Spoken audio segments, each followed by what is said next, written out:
લક્ષ્ય ન્યૂઝ, એક નજર, એક લક્ષ્ય.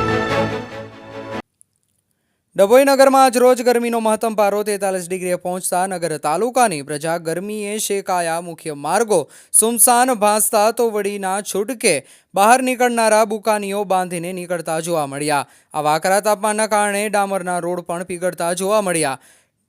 નગરવાસીઓ એસી, કુલર અને પંખાના સહારે ઘરમાં કેદ થઈ બેસી રહેવાનું પસંદ કર્યું. એટલું જ નહીં, હજુ આવતીકાલથી તો હવામાન ખાતાની આગાહી મુજબ તાપમાનનો પારો 44 ડિગ્રીને પણ વટાવી જશે.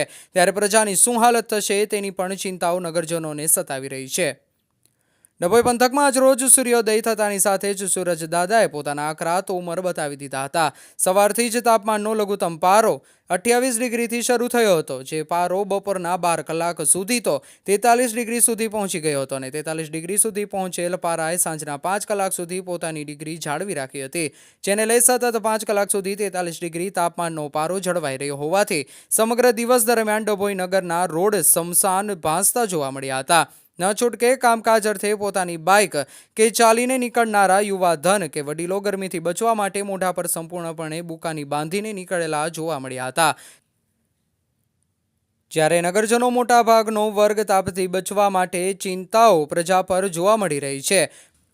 પોતાના ઘરના બારી બારણા બંધ કરી અને ઘરમાં જ એર કન્ડિશન અને કુલરો તેમજ પંખા જેવા ઇલેક્ટ્રોનિક પ્રસાધનોના સહારે પુરાઈ રહેવાનું પસંદ કરતા જોવા મળ્યા હતા.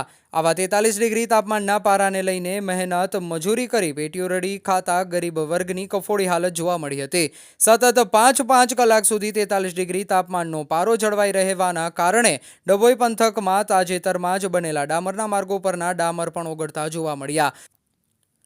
આમ સૂરજદાદાએ આજ રોજ આકરું સ્વરૂપ ધારણ કરી લેતા ડભોઈ પંથકમાં જનજીવનની સાથે વેપાર ધંધા પર પણ સીધી અસર જોવા મળી હતી.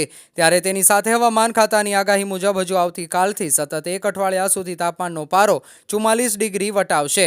ત્યારે આ નગર પંથકની શું પરિસ્થિતિ સર્જાશે તે ચિંતાઓ પ્રજા પર જોવા મળી રહી છે.